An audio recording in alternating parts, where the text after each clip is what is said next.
Hello viewers, welcome to your own channel The Mathematics Hub. Success is a journey not a destination. इसी thought के साथ शुरू करते हैं आज का नया सेशन। हमने अपने चैनल में एक नया प्लेलिस्ट स्टार्ट किया है, आपने देखा होगा, जहाँ पे हम लोग प्रीवियस ईयर्स क्वेश्चन डिस्कस कर रहे हैं बैंक पीओ एग्ज़ाम्स का। तो उसी का एक नया वीडियो हम लोग लेकर आए हैं जिसमें हम लोग कुछ प्रीवियस ईयर्स क्वेश्चन डिस्कस करेंगे, सॉल्व्ड क्वेश्चंस, ताकि आप लोगों को आगे आने वाले एग्ज़ाम्स के प्रिपरेशन में आसानी हो। पहला जो क्वेश्चन आप स्क्रीन पर देख रहे हैं वो कुछ इस तरह है। If the sum of 3 consecutive even perfect square numbers, 3 लगातार सम संख्याएं जो कि परफेक्ट स्क्वायर हों, जिनका स्क्वायर अगर हम लोग लेते हैं, 3 लगातार सम संख्याओं के वर्गों का योग जो है वो 116 है। तो what is the largest number? तो उनमें से जो 3 लगातार सम संख्याएं हैं उनमें से सबसे बड़ी संख्या का वर्ग क्या होगा, ये हमें कैलकुलेट करना है। आप देख रहे हैं ये क्वेश्चन किस ईयर और किस एग्ज़ाम में आया है वो भी हमने मेंशन कर दिया है। तो चलिए इस क्वेश्चन को सॉल्व करते हैं। इसे हम लोग ट्रायल एंड एरर मेथड से सॉल्व करेंगे तो ये सबसे जल्दी सॉल्व होगा। अदरवाइज़ आपको 3 नंबर्स ऐसे लेने होंगे। सपोज़ पहला नंबर है 2n, दूसरा नंबर हो जाएगा 2n प्लस 2, फिर उसके बाद का नंबर हो जाएगा 2n plus 4 and so on.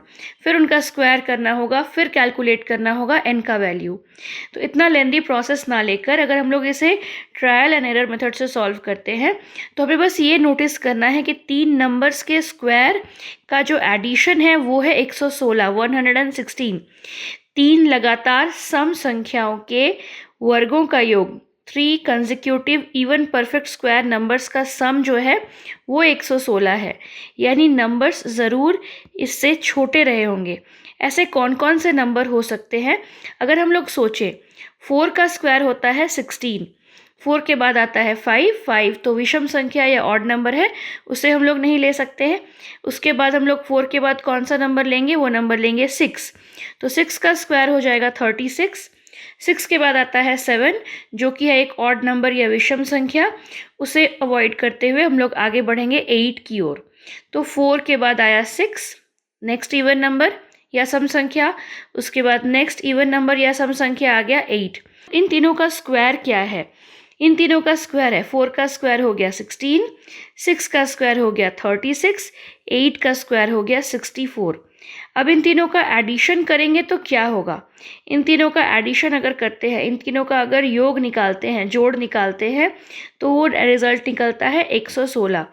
That means हमें हमारा आंसर मिल गया जो कि है आउट ऑफ दीज ऑप्शंस क्या हो जाएगा राइट आंसर? आप देख रहे होंगे राइट आंसर हो जाएगा 64, क्योंकि इन तीनों में से सबसे बड़ी संख्या कौन सी हो गई?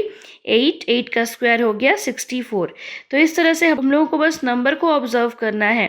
ये 100 से छोटा है, यानी जो नंबर्स हम लोग लेंगे वो 100 से ज़रूर छोटे रहे होंगे, और 3 नंबर्स का एडिशन निकालना है। तो हम लोग 10 स्क्वायर के करीब ना जाकर 4 से शुरू करते हैं, छोटी संख्या से शुरू करते हैं, और उसके बाद हम उनका एडिशन निकालते हैं। तो बहुत आसानी से ऑप्शंस को देखते हुए हम लोग इस क्वेश्चन को सॉल्व कर सकते हैं, और आंसर आ गया 64। अब बढ़ते हैं नेक्स्ट क्वेश्चन की ओर। नेक्स्ट क्वेश्चन आपके स्क्रीन पर है। Sum of 3 consecutive odd numbers and 3 consecutive even numbers together is 231। 3 लगातार विषम संख्याएं और 3 लगातार सम संख्याओं का जो योग है वो है 231, 231।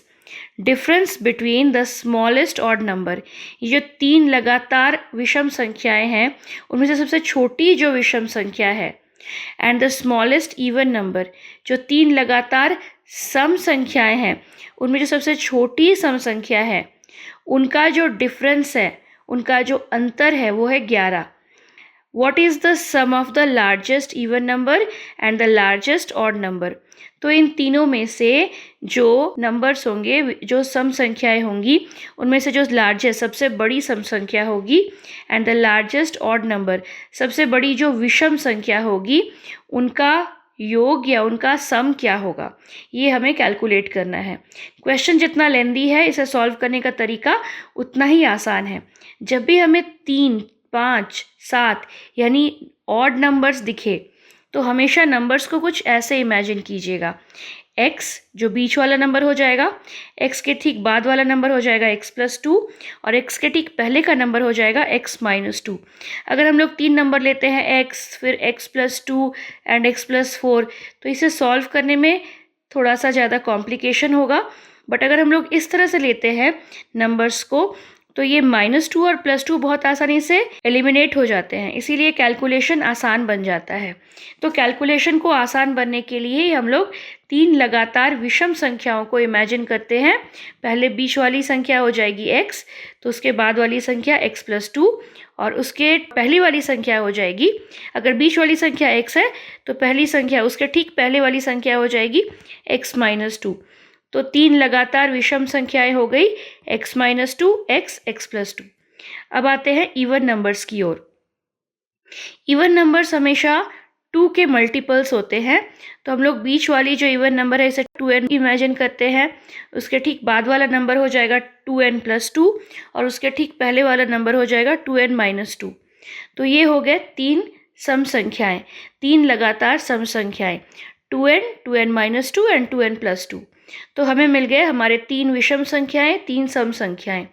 अब अकॉर्डिंग टू द क्वेश्चन हमें करना क्या है, इनका जो सम है, इनका जो एडिशन है वो दिया हुआ है 231। अब देख सकते हैं जैसे ही हमने यहाँ पे नंबर्स लिखा, इसमें तो मैंने आपको कैलकुलेट करके बताया, बट अगर आप प्रैक्टिस में रहते हैं ऐसे क्वेश्चंस का तो आप आसानी से निकाल सकते हैं कि इन तीनों का एडिशन क्या हो जाएगा। इन तीनों का एडिशन हो जाएगा 3x और इन तीनों का एडिशन क्या हो जाएगा, इन तीनों का एडिशन हो जाएगा 3 × 2n। कैसे, यहाँ पे आप देख सकते हैं हमने इस स्टेप को सिंप्लीफाई करके आपको शो कर दिया है स्क्रीन पर। x-2 x, x+2 का सम, 2n-2 2n, 2n+2 का सम। यहाँ से -2 + 2 कैंसिल आउट हो गया और -2 + 2 अगेन कैंसिल आउट हो गया। यहाँ बचा x + x + x यानी 3x, 2n 2n 2n जिनका एडिशन करने पर आता है 3 × 2n इक्वल टू आता है 231। यहाँ पे हमने 3 से मल्टीप्लाई क्यों नहीं किया, 3 से मल्टीप्लाई करने की जगह हम लोग ये नंबर 231 देखकर समझ सकते हैं कि ये 3 का मल्टीपल है। ये 3 से 231 3 से कम्प्लीटली डिविजिबल है। डिविजिबिलिटी रूल को हमने एक वीडियो में ऑलरेडी एक्सप्लेन कर दिया है, आई बटन पर क्लिक करके आप उस वीडियो को देख सकते हैं। तो यहाँ पे आप ये नंबर 231 को देखकर पहचान सकते हैं ये 3 से कम्प्लीटली डिविजिबल है। ये 3 से पूरी तरह से भाग चला जाता है, 3 से भाग देने पर हमें मिलेगा कितना, 77। तो यहाँ पे हमें वैल्यू मिला x + 2n का वैल्यू 77। इसे हमने इक्वेशन 1 मान लिया। अब हमारे क्वेश्चन में एक और पार्ट गिवन है, वो है दोनों नंबर्स का, कौन कौन से नंबर, स्मॉलेस्ट नंबर, ये जो हमारे नंबर्स मिले थे उनमें से सबसे छोटी संख्याओं का अंतर 11 है। तो अंतर 11 है यानी क्या हो जाएगा, ये 2n-2 सबसे छोटी सम संख्या और x-2 सबसे छोटी विषम संख्या, इनका जो डिफरेंस है या अंतर है वो 11 है। इसे सिंप्लीफाई करने पर यहाँ पे हमें मिलता है 2n-2 -x - +2। ये -2 और +2 कैंसिल आउट होकर हमें मिला 2n - x = 11। ये हो गया इक्वेशन नंबर 2 और हमारे पास ऑलरेडी है इक्वेशन नंबर 1। इन दोनों को सिंप्लीफाई करें तो क्या मिलेगा, x + 2n = 77 -x + 2n = 11। इसे सिंप्लीफाई करेंगे, इन दोनों इक्वेशंस को ऐड करते हैं। इन दोनों इक्वेशंस को ऐड करने पर क्या मिलेगा, ये +x और ये -x कैंसिल हो गया और हमारे पास बचा 2n + 2n 4n, इसका वैल्यू है 88 यानी n का वैल्यू हो जाएगा 22। यहाँ से अब हम लोग आगे बढ़ते हैं। हमारे पास जो इक्वेशन है, इक्वेशन नंबर 2, उसमें हम लोग इस n का वैल्यू पुट करेंगे तो कितना मिलेगा, 2n - x = 11, 2 × 22 -x, यहाँ पे हमने क्या किया, n का वैल्यू 22 पुट कर दिया और -x = 11। सिंप्लीफाई करने पर मिलता है x का वैल्यू, ये x जो है वो राइट हैंड साइड में जाएगा तो ये -x बन जाएगा +x और ये 11 जब लेफ्ट हैंड साइड में आएगा तो इसका साइन चेंज होकर हो जाएगा 44 - 11। तो 44 - 11 = 33 which is the value of x। तो इस तरह से आप देख सकते हैं 2 इक्वेशंस हमें मिले और दोनों इक्वेशंस को सिंप्लीफाई करके हमें x और n का वैल्यू मिल गया। जैसे ही x और n का वैल्यू मिल गया, आगे आपको कैलकुलेशन की कोई ज़रूरत नहीं है, आप नंबर्स को ईजिली आइडेंटिफाई कर सकते हैं। हमें कैलकुलेट करना है sum of largest even number and the largest odd number. अगर बीच वाली संख्या 33 है तो उसके ठीक बाद वाली यानी सबसे बड़ी जो विषम संख्या है वो क्या होगी, 35। अगर हमारा n का वैल्यू 22 है यानी 2n का वैल्यू कितना हो जाएगा, 44। अगर 2n 44 है तो उसके ठीक बाद वाली संख्या जो है वो सबसे बड़ी संख्या है, उसका वैल्यू हो जाएगा 46। 46 और 35 का एडिशन करने पर हमें मिलता है 81, which is the required answer. ये क्वेश्चन जब आप सोच रहे होंगे कि इतना कॉम्प्लिकेटेड है और एग्ज़ाम में इतना लेंदी क्वेश्चन हम लोग कम समय में कैसे सॉल्व करेंगे, तो इसके लिए मैं आपको बता दूं कि एक बार अगर आप लोग ये जो कंसेक्यूटिव नंबर्स में सीरीज़ में नंबर्स को पिक करने के लिए ये प्रोसेस सेलेक्ट करेंगे तो आप नंबर्स को देखकर उनका एडिशन जान जाएंगे। ये होगा 3x और ये होगा 3 × 2n। ये स्टेप जो मैंने किया है इसे आपको करने की ज़रूरत पड़ेगी नहीं और आप डायरेक्ट इस स्टेप तक पहुंच सकते हैं। उसके बाद आप जैसे ही इसको सॉल्व करेंगे, सेकंड इक्वेशन को सॉल्व करेंगे, वहाँ से आपको x का वैल्यू मिलेगा और x का वैल्यू मिलते ही आपको बस ये नंबर्स को देखना है और आंसर आपके सामने है। तो यहाँ पे हमारा आंसर निकल गया 81, जो कि है ऑप्शन नंबर 2। अब बढ़ते हैं नेक्स्ट क्वेश्चन, क्वेश्चन नंबर 3 की ओर। तीसरा क्वेश्चन आप स्क्रीन पर देख सकते हैं। इसमें दिया हुआ है 6 consecutive odd numbers. There are 6 consecutive odd numbers. हमारे पास है 6 लगातार विषम संख्याएं and all numbers are divisible by 15 individually. ये कैसे नंबर हैं जो 15 से कम्प्लीटली डिविजिबल हो जाते हैं, 15 से पूरी तरह से भाग चले जाते हैं। ऐसे 6 लगातार विषम संख्याएं हमारे पास हैं। उनका जो योग है, उनका जो सम है वो है 1800। अगर 1800 इनका सम है तो इनका एवरेज कितना होगा, इनका एवरेज हो जाएगा 300। तो ये 300 क्या हमने निकाला, ये जो हमारे पास 6 कंसेक्यूटिव नंबर्स हैं, ये 6 कंसेक्यूटिव नंबर्स का जो एवरेज है वो हो गया 300। हमें कैलकुलेट क्या करना है, what is the largest number in the series. इन सब नंबर्स में सबसे बड़ी संख्या कौन सी है। ये क्वेश्चन अगर आप लेंदी वे से बनाएं तो आपको 15 के मल्टीपल्स को लेकर आगे बढ़ना होगा और 15 के मल्टीपल्स अगर आप लोग चेक करें तो एक मल्टीपल होता है इवन और दूसरा होता है ऑड। यानी अगर पहला नंबर हम लोग 15n कंसिडर करते हैं तो दूसरा नंबर 15n + 30 लेना होगा। तो ये बहुत लेंदी बन जाएगा। इसे एक ट्रिक से सॉल्व करते हैं, वो ट्रिक है एवरेज का। इसका क्या ट्रिक है, अगर हमारे पास 6 नंबर है, 6 नंबर में से ये जो बीच के 2 नंबर है C और D, इन दोनों नंबर्स के बीच का नंबर हो जाएगा 6 नंबर्स का एवरेज। यानी ये जो 300 निकला और ये C और D के बीच का नंबर है। C और D के बीच का नंबर मतलब क्या हो गया, जैसे कि मैंने कहा 2 नंबर्स के बीच में जो गैप होगा ना, ये सारे नंबर्स के बीच में गैप होगा 30 का, तभी जाके ये 15 के मल्टीपल्स बन सकते हैं।